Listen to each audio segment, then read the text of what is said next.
संदीपजी अनेक पदाधिकारी जे वैभव खेडेकरांसोबत खऱ्या अर्थानं गेली होती, आज परत आली आहेत, आज पुन्हा एकदा ताकद वाढलेली आहे, काय सांगायला होतं? निश्चितपणे मला असं वाटतं समज गैरसमज हे पक्षाच्या अंतर्गत होत असतात.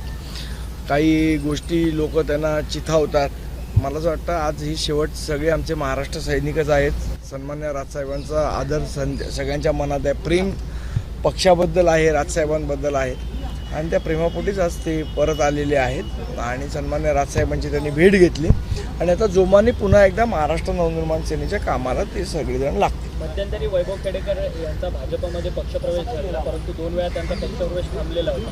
परंतु ज्यावेळेस पक्षप्रवेश झाल्यानंतर पुन्हा एकदा ते राज ठाकरेंवरतीच ते टीका करताना पाहायला मिळत होते की कुठेतरी राज ठाकरेंच्या बोलण्यामुळे आपला पक्षप्रवेश लांबणीवरती गेला होता. मला वाटत नाही याच्यामध्ये काय साहेबांचा संबंध आहे. आता तुम्ही ज्या पक्षात जायचं आहे तिकडे तुम्हालाच घेत नसतील, याच्यात साहेबांचा काय दोष?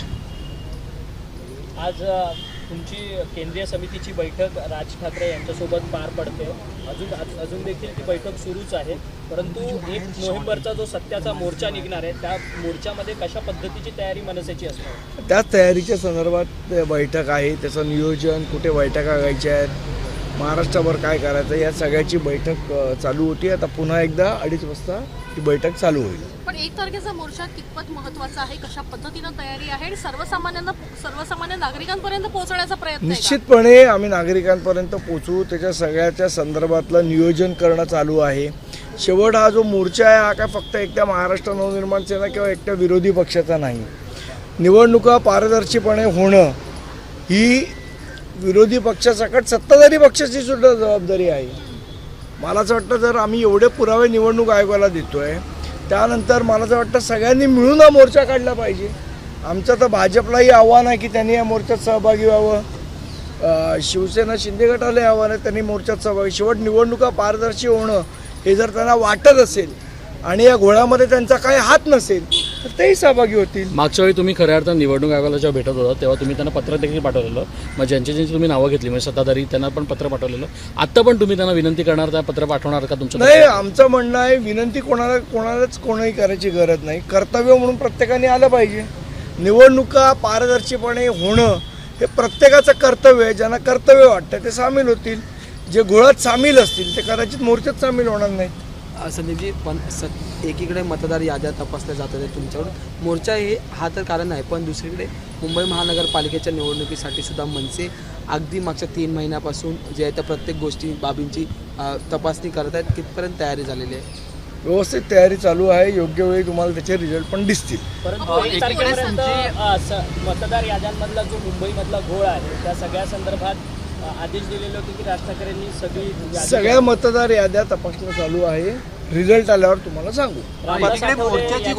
यांनी महाविकास आघाडी आणि विरोधी पक्षांवर टीका करताना म्हटलं की महाविकास आघाडीमध्ये मनसेची एंट्री होत असताना त्यांच्यामध्ये कुठेतरी म्हणजे बिघाडी होताना आपल्याला पाहायला मिळते आणि त्याचसोबतच महायुती मुंबई महापालिका जिंकेल असा विश्वास त्यांनी कवितेच्या माध्यमातून व्यक्त केला. कोणी? रामदास आठवले.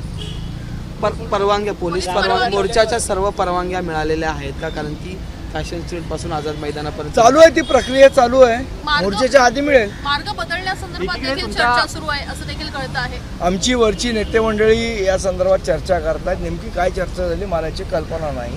मी माहिती घेऊन आपल्याला नक्की सांगेन. एकीकडे मोर्चाची तयारी सुरू आहे, दुसरीकडे शासन पातळीवरती वेगवेगळ्या पद्धतीचे कार्यक्रम निवडणुकीच्या अनुषंगानं धरून अधिसूचना काढल्या जात आहेत. कुठेतरी राज्य सरकारचा मानस हा लवकर निवडणुका घेण्याचा दिसून येतोय. काय मला वाटतं निवडणुका कधी घ्यायच्या आहे निवडणूक आयोग ठरवतं, राज्य सरकार ठरवतं, निवडणूक आयोग ठरवतं.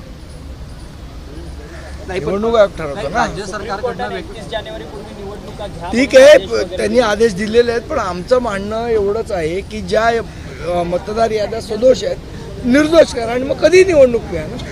मतदार याद्या सदोष ठेवून निवडणूक घेणार याला काही अर्थ नाही आणि याला काही लॉजिक नाही. पण या सगळ्या गोष्टी बाजूला ठेवून जर निवडणूक आयोग निवडणूक घेण्याच्या तयारीमध्ये असेल तर मनसेचा स्टँड काय असेल? आम्ही मोर्चा त्याच्यासाठीच काढतोय ना. पण शुक्रवारी एक शासन निर्णय काढण्यात आला, त्याच्यात 255 कोटींचा निधी हा सत्ताधारी पक्षातल्या आमदारांना देण्यात आलेला आहे. नगरपालिका किंवा जिल्हा परिषदेच्या निवडणुका समोर ठेवून हे सगळे प्रक्रिया केल्या जातात असं तुम्हाला वाटतंय का?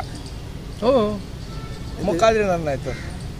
पण या सगळ्या दिवाळीच्या काळात असे निधी दिले जातात. एकीकडे आनंदाचा शिधा बंद केला आहे. अहो, यांच्याकडे पैसे नाही, हे निधीची घोषणा करतायत फक्त आमदार. बाकीचे जे योजना आहेत आज शेतकऱ्यांचे ज्या पद्धतीचं आत्ता जो पाऊस पडला आहे त्यांनी जे नुकसान झालं कोण भरून देणार आहे?